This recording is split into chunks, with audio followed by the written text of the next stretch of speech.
Welcome back, everyone, to Not Your Advisor with NYU Grad on Thursday, April 18th. Let's jump right into the breadth numbers. Lots to cover. So pretty bearish day, even though that the Dow closed up 22 points. I'll get into that. But we had 49 new highs versus 361 new lows. This is the 7th consecutive session where new lows have beat new highs. So that's not good for bulls. Advance declines, we had roughly 43% advancing versus 53% declining.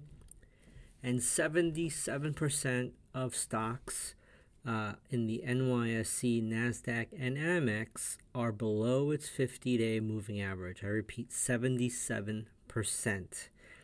Tells me that a lot of stocks have lost the 50-day this week and they have not recovered. 45% of stocks are below the 200-day moving average. Now, I have to kind of look at more the forest and the trees again, okay? At one point in the morning, Dow was up 240 or like 250 points, yet new highs versus new lows was very bearish. I'm talking like maybe 250 new lows versus like 30 new highs. And that was one of the first signals to me that the up move of 250 points on the Dow was probably not going to last, especially when UNH, which is a big component of the Dow, was up pretty heavy in the morning and made a lot of that Dow move. UNH closed almost up 3% today. So if you back that out, the Dow was really an underperformer on the day. And that's why it's so important to follow breadth. Now, I cover it every day, and there's not a story every day, but today is one instance where breadth was perfect at doing what I needed to do for me. It's a barometric reading of the weather, in this case the markets. The market was up. The barometric reading of breadth was telling me that new highs were expanding while the market was up. And that is a warning sign. And sure enough, after lunch, the market sold off really hard. NVIDIA went to the 50-day moving average and bounced, and then started to fall again after this move of breadth. Pretty bearish day.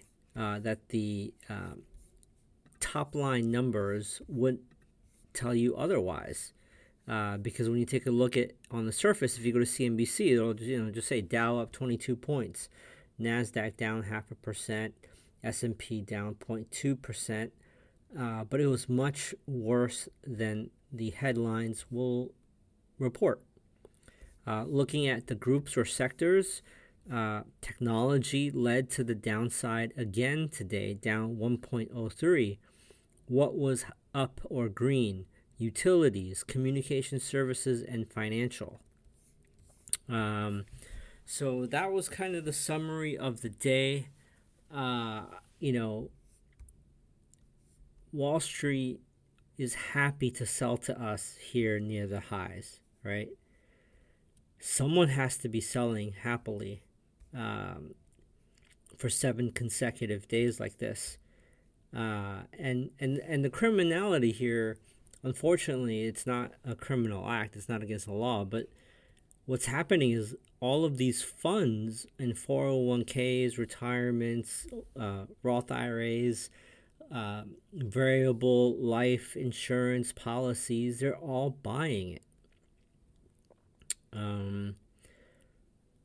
You'd have to start asking yourself, is your financial advisor, CFA, calling you every day saying, hey, we need to have a heart-to-heart discussion here on your portfolio. You've done well. We need to start talking about hedging your risk, maybe reallocation. If they haven't called you, you should probably start calling them, because the time to really look at this and take some ownership of your wealth, especially if you're retiring in the next 5 years, is to really start to be in the driver's seat, whether you're managing this yourself or being a backseat driver and directing your CFA to really earn their keep. With that, I wanted to actually read you a quote, a testimonial that one of the premium members were nice enough to send me, unsolicited, by the way. And I asked them permission if I can share this, not in its totality. I've taken some parts out. I want to make sure that they're anonymous, but I'll just read it. Quote, "Hey NYU grad, just wanted to say how much I appreciate your being my mentor. I wish our paths crossed years ago. I would likely be more independent. The balance area, moving averages, breadth, and volume are all I watch now. Also, retracements help. I am drawing lots of horizontal lines lately. Fits in with the stage 1 through 4 of stocks, basing, rising, topping, and declining." William O'Neill, by the way, talks a lot about that as an offside. The hardest thing for me to overcome is standing back after a big move, which I have already cashed in, and not trying again for those last few percentages like a month ago.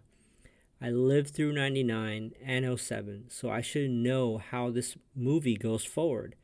But it's those damn emotions, FOMO, that constantly need work. That's why I like your format of drilling it in. It really does work.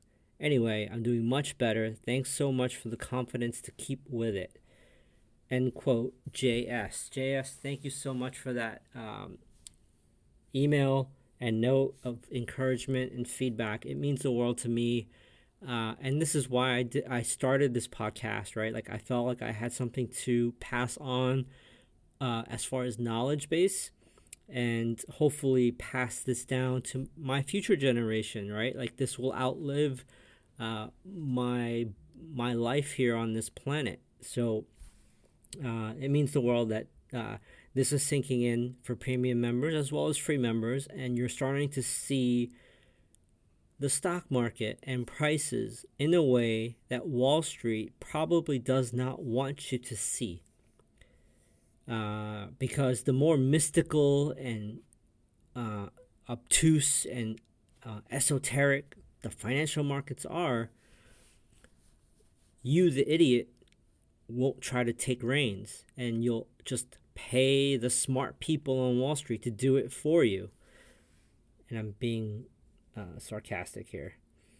But some other reasons to upgrade to premium. I've copied and pasted some of the premium chats that I sent out to the members around noontime. While the ES was breaking down, it started to carve out another new balance area from yesterday's session to overnight to today's session. And I noted that the white shaded area is going to be a magnet. And if we get there, we're probably going to get to 50-55. And that's what happened very quickly. And we ended the day a little bit above 50-55. We closed at like... actually, no, we closed 50-47. So we didn't even get back to 50-55 till the end of the day, and then we sold off pretty hard into the close. So I do play-by-plays like this in real time that can save you some grief. So yeah, I mean, it really comes to like a few cents per day. I'm talking like 64 cents per day to be a premium member. So I would appreciate it if you support the work and upgrade. If not, stay a free member. There's still value there as well, and maybe in the future you can do that. So what else did I want to cover today?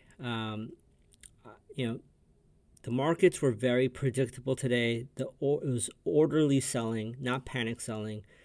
Let's see. I covered a lot of this. I'm just looking at my notes here. The 10-year yield closed at 4.64%, still very high. Breadth is expanding to the downside, so this is definitely a trend change. You should, rather than like go full on short, what this is saying is don't initiate new long positions unless there is a clear setup and you're buying a leader that has high relative strength. What was strong today? You had Ally Financial up 6.7, Reddit up 6.5, Bitfarms up 5.8, iBit up 4.17, BTCO up 4.15. A lot of Bitcoin bounced today, so I'm not going to go through all of those. Carvana 2.88, Marathon Digital 2.75, Copper CPER up 2.17, Coinbase up 2.01, Energy Transfer up 1.97, and Roku up 1.9. What was weak? So I'll have to start with Netflix. They beat on earnings but guided lower on revenues, and they are lower after hours. But let's see how it opens tomorrow. But we had Las Vegas Sands down 8.66%. Biddy down 4.35, Tesla down 3.55, Lyft 3.47, SMCI 3.29, Natural Gas 2.79, Lam Research 2.56, ARM 2.45, Roblox down 2.25, Klaviyo down 2.15, MongoDB down 2.10, ASML Holdings down 2.05. For free members, continue to watch the Mag 7, NVIDIA, semiconductors. Keep watching layoffs, tech layoffs especially, because those are the highest paying. That's ticking up.